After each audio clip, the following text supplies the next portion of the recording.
सौरभ द्विवेदी क्या वाकई लल्लन टॉप के मालिक थे? और अरुण पुरी ने सौरभ द्विवेदी के पिछवाड़े लात क्यों मारी? क्या वाकई सौरभ द्विवेदी अपने आप को खुदा समझने लगे थे? और इस्लाम के प्रचार प्रसार के लिए, ओला उबर के लिए जब लल्लन टॉप को स्लेव की तरह प्रस्तुत करने लगे, और क्या वो स्क्रिप्टेड था जावेद अख्तर और उस मौलाना का प्रोग्राम? और सौरभ द्विवेदी का लल्लन टॉप छोड़ने का असली रीजन क्या है? और क्या खींचतान हुई थी राजदीप सरदेसाई और अब सौरभ द्विवेदी के बीच?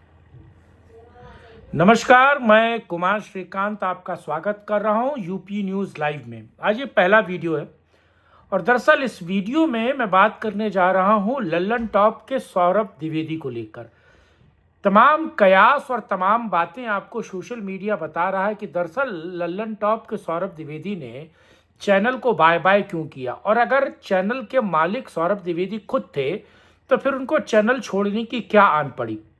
और क्या इंडिया टुडे ग्रुप के साथ सौरभ द्विवेदी का सब कुछ सही नहीं चल रहा था? और क्या वाकई नरेंद्र मोदी या फिर कहा जाए कि बीजेपी सरकार के खिलाफ खबरें चलाने के कारण सौरभ द्विवेदी को इस्तीफा देना पड़ा? आज पर्दे के पीछे की सच्चाई और जो बहुत सारी बातें आप लोगों को पता नहीं है, आज उसी पर बात करने जा रहा हूं। आप लोगों से उम्मीद है और ये अनुरोध है कि वीडियो को अंत तक देखिए, वीडियो को लाइक कीजिए, शेयर कीजिए, चैनल को सब्सक्राइब करें और कमेंट बॉक्स में अपनी राय रखना बिल्कुल ना भूलिए। दरअसल इंडिया टुडे ग्रुप जो एक तरीके से कहा जाए इंदिरा गांधी के समय में या फिर इमरजेंसी के समय पर खुला, और अरुण पुरी ने एक तरीके से इंदिरा गांधी, राजीव गांधी या फिर कहा जाए कि सोनिया गांधी की मनमोहनी सरकार में बहुत माल कूटा, या बड़ा बेनिफिट लिया, या बड़े तरीके से अपने आप को एसर्ट करने की कोशिश की। बहरहाल आपको पता है किस तरीके से पुरानी सरकारों में, वो खास तौर से कांग्रेसी सरकारों में अरुण पुरी का जलवा और उसकी तूती बोलती थी, और किस तरीके से अरुण पुरी ने पुरानी सरकारों में चांदी कूटी।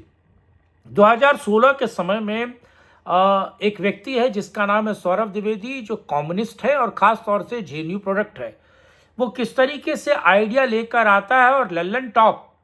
एक वेबसाइट शुरू करता है, एक यूट्यूब शुरू करता है जिसमें वो खुद संपादक होता है और अपनी एक टीम बनाता है, और खाटी टीम वो सारे कम्युनिस्ट होते हैं। और न्यू एज मीडिया, या कहा जाए कि सोशल मीडिया के रगों को वो समझता है, उसकी स्ट्रिंग्स, उसकी पल्स को समझता है, और किस तरीके से रातों रात, और इसमें कोई दो राय नहीं है कि शब्दों की चाशनी को किस तरीके से लपेटा जाए और किस तरीके से क्या बात कब कहाँ बोली जाए, इस बात को सौरभ द्विवेदी जानता है। और सौरभ द्विवेदी सीधे तौर पर कहा जाए कि उस पूरे के पूरे वेंचर को खड़ा करता है, और लल्लन टॉप दिन रात चौगनी तरक्की करता है। और मेन स्ट्रीम मीडिया से अलग सौरभ द्विवेदी का वो खाटी पत्रकारों वाला स्टाइल, यानी कि गमछा लेकर और पुरानी साहित्यिक बातें कर कर एक न्यूज़ मीडिया से अलग, मेन स्ट्रीम मीडिया से अलग एक स्टाइल के तौर पर सौरभ द्विवेदी ने जब बात करना आरंभ किया तो रातों रात सोशल मीडिया पर सौरभ द्विवेदी स्टार बन गए।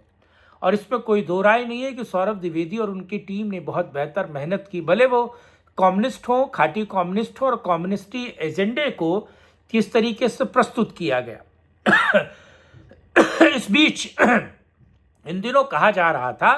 कि सौरभ द्विवेदी ने जब इंदौर में मरे हुए, दूषित पानी से मरे हुए लोगों का सवाल उठाया, या फिर ऑपरेशन सिंदूर पर सरकार से सवाल उठाकर उनकी खिंचाई करने की कोशिश की, या फिर कहा जा रहा है कि नरेंद्र मोदी से कुछ तीखे सवाल किए, या ट्रंप प्रशासन या फिर ट्रंप कैसे नरेंद्र मोदी से उल्टे सीधे सवाल या उनको कटघरे में रखकर सवाल करने की जब कोशिश ट्रंप प्रशासन कर रहा है, उस वक्त सौरभ द्विवेदी के सवाल क्या भाजपा को बुरे लगे, क्या भाजपा को वो चुभे? बड़ा सवाल है। इस बीच ये आरोप तो नरेंद्र मोदी और बीजेपी पे लगे, वही आरोप जो एनडीटीवी पर लगे कि रवीश कुमार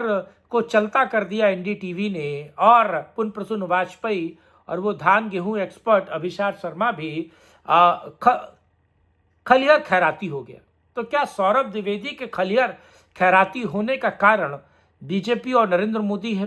क्या नरेंद्र मोदी के कारण सौरभ द्विवेदी खलिहर हो गए? ये एक बड़ा सवाल था, और इस सवाल के जो निष्कर्ष है या फिर सवाल के दरअसल मायने जो हैं वो आपको भी पता है।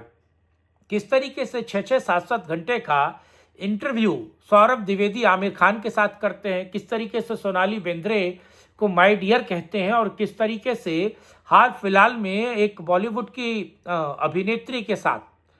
ठीक है, सौरभ द्विवेदी एक पॉडकास्ट करते हैं और उनके अंतरंग पलों को भी समझने की कोशिश करते हैं। और कहा जाता है कि लल्लन टॉप जो है वो एक सॉफ्ट पॉर्न वेबसाइट की तरह थी, जो बहुत सारी बातों को बड़ी चाशनी के साथ शुगर कोट करके आपको घुट्टी पिला देती थी। और लल्लन टॉप से निकले हुए कुछ लोग, अभिनव पांडे और तमाम वो लोग, उन्होंने रातों रात न्यूज़ पिंच स्टार्ट किया और न्यूज़ पिंच किस तरीके से 10 लाख के आसपास की एक कहा जाए कि सब्सक्राइबर की एक बड़ी वेबसाइट बन गई और कैसे एक यूट्यूब चैनल का निर्माण हुआ। इस बीच जो खबर वास्तविक है और जो खबर पर बात नहीं की जा रही, और फिर जो इस खबर का दूसरा पहलू वो सौरभ द्विवेदी का ये है कि दरअसल सौरभ द्विवेदी जब खुद को इंडिया टुडे से बड़ा समझने लगे, सौरभ द्विवेदी जब राजदीप सरदेसाई को नेता नगरी में जलील करने लगे, सौरभ द्विवेदी जब कांग्रेस से कुछ ऐसे सवाल पूछने लगे जो राजदीप को नागवार गुजरा और राजदीप के कारण कहा जा रहा है कि सौरभ द्विवेदी का चलता करना पड़ा, और अभिमान कहा जाए या फिर अपने आप को लल्लन टॉप का बाप समझना या इंडिया टुडे में खुद को सब कुछ समझने की ये जो मानसिकता सौरभ द्विवेदी के दिमाग में आई। आपको पता है किस तरीके से एक मौलाना को सौरभ द्विवेदी ने लल्लन टॉप के एक प्रोग्राम में बैठाया और कैसे जावेद अख्तर को डज गॉड एग्जिस्ट, यानी कि क्या वाकई भगवान है, और जिसमें एक तरीके से कहा जाए कि सौरभ द्विवेदी ने एक खुला मंच उस मौलाना को दिया और उस मौलाना ने आसमानी किताब की रोशनी में किस तरीके से इस्लाम के बढ़ावे को लेकर अपनी बातें कही और किस तरीके से इस्लाम या फिर कहा जाए कि खुदा को लेकर गॉड के होने का सबूत दिया। और इस बात पर जब इंटरनेशनल और सोशल मीडिया में लल्लन टॉप और इंडिया टुडे की खिंचाई शुरू हुई, दरअसल सौरभ द्विवेदी से सवाल पूछा गया कि आखिर आप कैसे अपना मंच एक मौलाना को दे सकते हैं। इससे पहले भी आपको याद हो कि किस तरीके से वो दृष्टि आईएएस वाले कीर्ति है ना, वो जो है दिव्य कीर्ति को सौरभ द्विवेदी ने अपना मंच दिया और सौरभ द्विवेदी ने माँ जननी, माँ सीता और राम और भीष्म को लेकर क्या अनर्गल प्रलाप किए। उस अनर्गल प्रलाप को एक तरीके से स्टैब्लिश करने के लिए सौरभ द्विवेदी ने अपना मंच दिया और वो कुछ किताबों की फहरिस्त और कुछ किताबों को एक तरीके से गलत तरीके से इंटरप्रेटेट करके विकास दिव्य कीर्ति ने इस बात को साबित किया कि साहब उसने राम और सीता, माँ जगजननी भगवान श्री राम को लेकर जो कुछ कहा और भीष्म को लेकर जो कुछ अनर्गल प्रलाप किए और हिंदू भावनाओं को ठेस पहुंचाने की जो कोशिश की, वो वाकई ठीक थी, सही थी। लेकिन सौरभ द्विवेदी ने लल्लन टॉप का मंच नुपुर शर्मा को नहीं दिया। नुपुर शर्मा की कंट्रोवर्सी में लल्लन टॉप नहीं कूदा, बल्कि उसका फायदा उठाया। और नहीं, नुपुर शर्मा को अगर इतना ही वो सत्य के प्रति ईमानदार था तो लल्लन टॉप को नुपुर शर्मा को बुलाना चाहिए था और नुपुर शर्मा को अपना स्टेज देकर सीधे तौर पर यह कहना चाहिए कि अगर तुमने इस्लाम और मोहम्मद पैगंबर को लेकर जो कुछ कहा है वो किस किताब में है, किस फहरिस्त में है, या फिर कहा जाए कि किस पन्नों पर है, साबित करो, अपना पक्ष रखो। तो अपना पक्ष रखने के लिए तो कहा नहीं, लेकिन इस्लाम की दीनो ईमानत या फिर कहा जाए कि उसकी खिदमतगारी के लिए लल्लन टॉप इन दिनों एक बड़ा चेहरा था। और लल्लन टॉप किस तरीके से देश में इस्लाम को प्रोटेक्ट करना या फिर कहा जाए कि ओला उबर, अगर दूसरे शब्दों में कहा जाए तो उसकी सेवा करना, ये सौरभ द्विवेदी बड़े पैमाने पर कर रहे थे। और इंटरनेशनल या फिर कहा जाए कि सोशल मीडिया पे अब लल्लन टॉप की खिंचाई होने लगी, सौरभ द्विवेदी की खिंचाई होने लगी। खासतौर से जावेद अख्तर वाले पूरे प्रोग्राम में सौरभ द्विवेदी का दोगला चरित्र या कहा जाए कि लल्लन टॉप जैसी वेबसाइट के मंच को इस्लाम की खिदमत के लिए प्रस्तुत करना और स्लेव की तरह प्रस्तुत हो जाने का काम ही सौरभ द्विवेदी का लल्लन टॉप से विदाई का सबसे बड़ा कारण बना। और आपको पता है कि सौरभ द्विवेदी लल्लन टॉप या फिर इंडिया टुडे के मालिक नहीं थे, अरुण पुरी थे। और अरुण पुरी ने बिल्कुल समय नहीं लिया और सौरभ द्विवेदी को सीधे तौर पर बाय बाय कर दिया। तो बड़ा सवाल इसमें यह भी उठता है कि क्या सौरभ द्विवेदी अभिमान में था?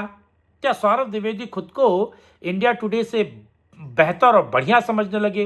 क्या लल्लन टॉप के मालिक के मकान सौरभ द्विवेदी बन गए थे? और क्या सौरभ द्विवेदी की नीचता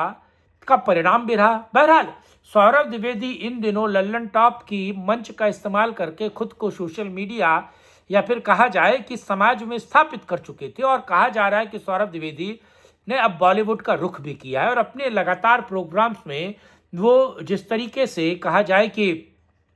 राजदीप सरदेसाई उनको बॉलीवुड को लेकर तंग करते थे और जिस तरीके से तंज मारते थे, वो सीधे तौर पर बता रहे थे कि सौरभ द्विवेदी का अगला पड़ाव बॉलीवुड है। और बॉलीवुड में भी खास तरीके से ओला उबर या फिर कहा जाए कि अली मौला वाला कॉन्सेप्ट प्रस्तुत करना ही सौरभ द्विवेदी का अब भविष्य था। और सौरभ द्विवेदी